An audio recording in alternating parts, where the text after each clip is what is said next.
IT ಜೊತೆಗೆ ನಮ್ಮ ಹಿಂದೆ ಕೊಟ್ಟಂಥ CBI ಏನು ರಿಪೋರ್ಟ್ ಕೊಟ್ಟಿದ್ದಾವ ಇವೆಲ್ಲ ಸರಿಪ, ಇದು ತಪ್ಪ, ಇವ್ರಿಗೆ ಏನು ಕೇಳ್ತಾ ಇದ್ದಾರೆ ಪ್ರಶ್ನೆ, ಇವರು ಅಪರಾಧ ಮಾಡಿದಾರ ಅಂದ್ರೆ ಸತ್ಯವನ್ನು ಕೇಳಿದವರೆಲ್ಲರೂ ಸುಳ್ಳುಗಾರರಾದ್ರೆ ಸುಳ್ಳುಗಾರಕ್ಕೆ ಇರೋ ಶಿಕ್ಷೆ ಏನು?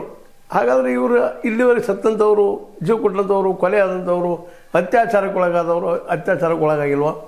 ಸೌಜನ್ಯ ಅತ್ಯಾಚಾರಕ್ಕೊಳಗಾಗಿಲ್ವ? ಅದು ಸಾಮಾನ್ಯ ಸಾವ ಅಂತ ಜನ ತಾವು ಪ್ರಶ್ನೆ ಮಾಡ್ಕೊಳ್ತಾ ಪ್ರಸಂಗ ಇವತ್ತು ನಿರ್ಮಾಣ ಆಗ್ತದೆ. ಸಪೋಸ್ ಏನಾದರೂ ಈ 6 ಜನ ದೂರದಾರರು ಇಲ್ಲೇ ಸುಳ್ಳುಗಾರರು ಅಪರಾಧಿಗಳಾದ್ರೆ ನಿಜವಾಗಿ ಇದೊಂದು ಐತಿಹಾಸಿಕ ದೊಡ್ಡ ದುರಂತ ದಿನ ಅನ್ಬೋದು ನಾಳೆ ನಾವು. ಆದರೆ ಇದನ್ನೇನು ಅನ್ಲಿಕ್ಕೆ ಆಗಲ್ಲ ಈಗ.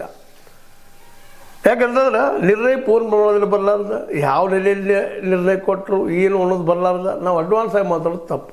ಆದರೆ ಇವರು ಅಪರಾಧಿಗಳಾಗ್ತಾರೆ ಅನ್ನುವಂಥ ಮಾತನ್ನು ನಮ್ಮ ಗೋಧಿ ಮೀಡಿಯಾ ಬಿಂಬಿಸ್ತಾ ಇದೆ. ಇದು ಭಾಳ ನೋವಿನ ಕೆಲಸ. ಯಾಕೆ ಈ ಗೋಧಿ ಮೀಡಿಯಾ ಈ ರೀತಿ ವರ್ತನೆ ಮಾಡ್ತಾಯಿದ್ರು ಗೊತ್ತಿಲ್ಲ. ಆದರೂ ಅವ್ರು ಸತ್ಯ ಇರ್ಬೋದು, ನಾವು ಹೇಳ್ಕೊಳ್ಳೋಣ ಗೊತ್ತಿಲ್ಲ ಅಂತಲ್ಲ. ಅಂದರೆ ಹೆಂಗೆ ಆಗ್ತದೆ ಸತ್ಯ? ಈ ಸುಳ್ಳುಗಾರರ ಮೇಲಣ ಇವರ ಅಪರಾಧಿಗಳು ಇವರಿಗೆ ಶಿಕ್ಷೆಗೊಳಿಸಿ ಮುಚ್ಚಾಕ್ತಾರೆ ಈ ಕೇಸುಗಳನ್ನು ಅನ್ನೋ ಭಯನೂ ಇವತ್ತು ಕಾಡ್ತಾ ಇದೆ ಜನಸಾಮಾನ್ಯರಿಗೆ. ಉಜಿರೆಯಲ್ಲಿ ಆಗಿರ್ಬೋದು, ಬೆಳ್ತಂಗಡಿಯಲ್ಲಿ ಆಗಿರ್ಬೋದು, ಧರ್ಮಸ್ಥಳದಲ್ಲಿ ಆಗಿರ್ಬೋದು, ಅಲ್ಲಿ ಸುತ್ತಮುತ್ತ ಸ್ಥಳಗಳಲ್ಲಿ ಆಗಿರ್ಬೋದು, ಅಲ್ಲಿ ಜನಸಾಮಾನ್ಯರು ಮಾತಾಡ್ಕೊಳ್ತಾ ಇದ್ದಾರೆ.